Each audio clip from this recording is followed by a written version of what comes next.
I once heard someone say that at any single point in time, we can be in one of three different stages. A, we're either entering into a storm or a challenge. B, we are already in a challenge. C, we are coming out from a challenge or a problem. The first time I heard this, I thought that the person was being negative and pessimistic.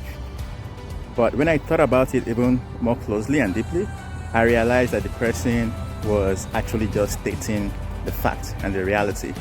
And that's obviously because life sometimes can be a continuous succession of problems or of transitions.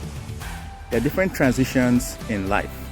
It could be the transition of moving into a new city or moving into a new country, transition of switching jobs, or of getting married or getting into a relationship, or the transition of moving into a new house. And I'm sure that you have been in one of those several transitions that I shared. And understandably, going through a transition in life can be very challenging.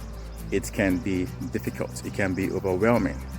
And the fact that life is filled with different challenges, I think that instead of trying to run away and pray that we don't face any of the transitions or changes, we want to learn how to deal with transitions in life so that whenever they come, we're not going to be thrown off.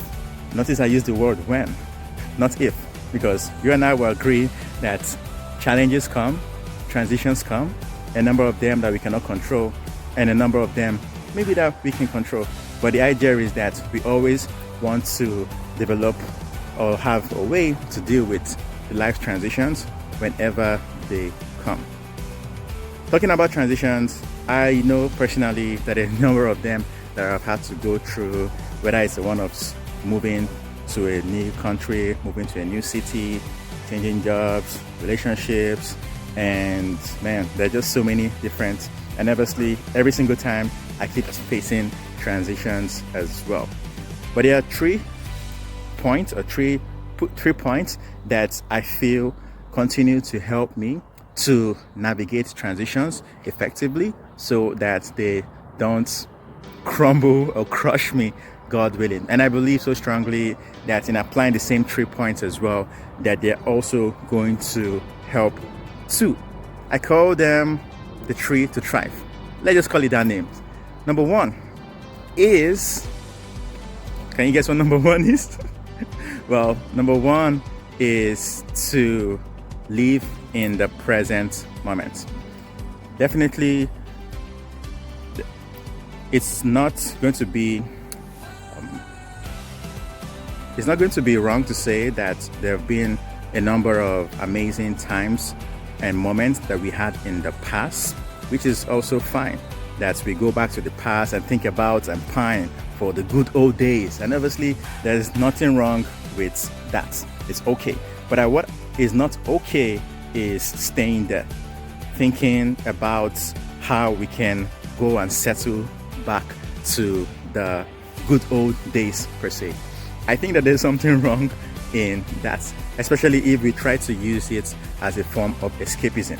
We want to travel back in time just so we can avoid the problem or the challenge that we're going through. I don't think that's a great way to live, because I just want to believe that no matter how glorious and amazing that the past has been, I believe so strongly that what lies presently and also what lies in the future more so is going to be greater than what lies behind. And instead of just pining for and wishing that I could go back in time, which doesn't really help much, I think it just helps to enjoy the journey in the present and look at the current blessings that I can be grateful for and see how I can continue to work towards a more glorious and an amazing future. That's number 1. Number 2 is never give up hope. Hope in the future, they say, is what brings strength. in the presence. And I agree with that wholeheartedly. Even the Bible tells us in the book of Proverbs that hope deferred makes the heart sick. I don't know about you, but the times when I felt hopeless about certain situations, that made me feel miserable. It's a miserable feeling. And so I just want to also use this as a way to encourage you to not give up hope in spite of what your current situation may be saying. Always believe that God is with you and God is for you. And even though you may not know how you are going to navigate the current transition, just believe that there is a way.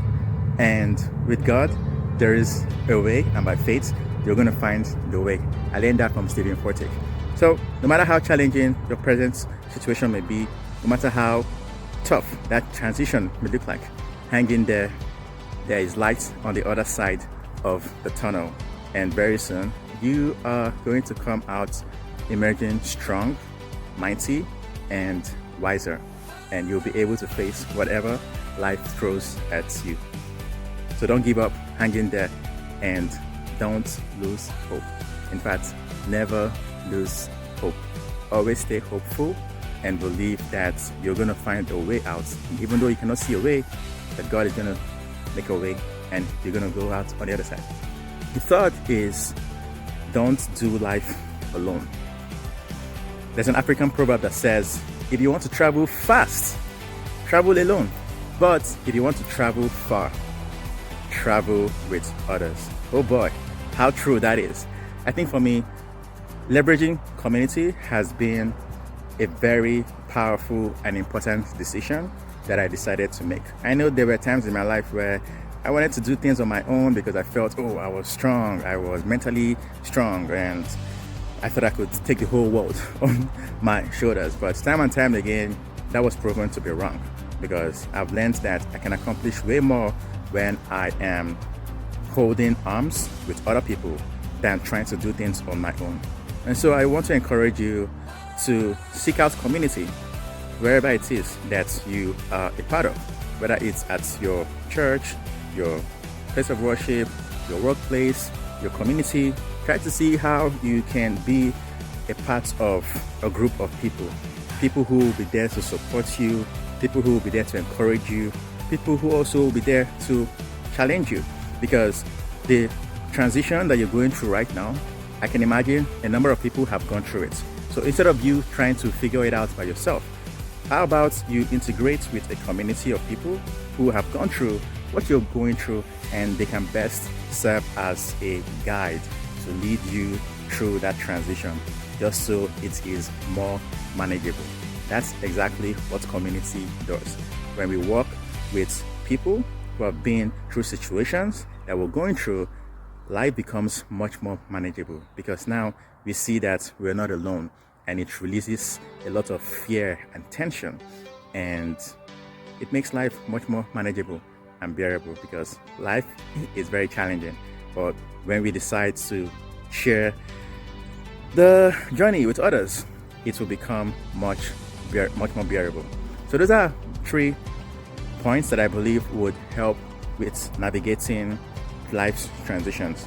Nonetheless, I believe so strongly that as we continue to integrate and leverage the power of community, and we maintain an optimistic and positive outlook in life and trust God, we will be able to face whatever life throws at us, and we will come out from the other side of the transition feeling stronger, wiser, and a much better version of ourselves. That's something I want to share with you today. I hope this encourages someone. So let's go out there and face whatever the transition is, knowing fully well that, again, it's not there to burn or to quench our light, but to make us stronger and wiser as well. And remember that God is with you and God is for you on that journey as well. Eugene Franklin here. Thanks for watching. And as usual, don't forget that you're more than enough. You're worthy. You're deserving. You are loved. Have a nice one. Happy Sunday. Peace.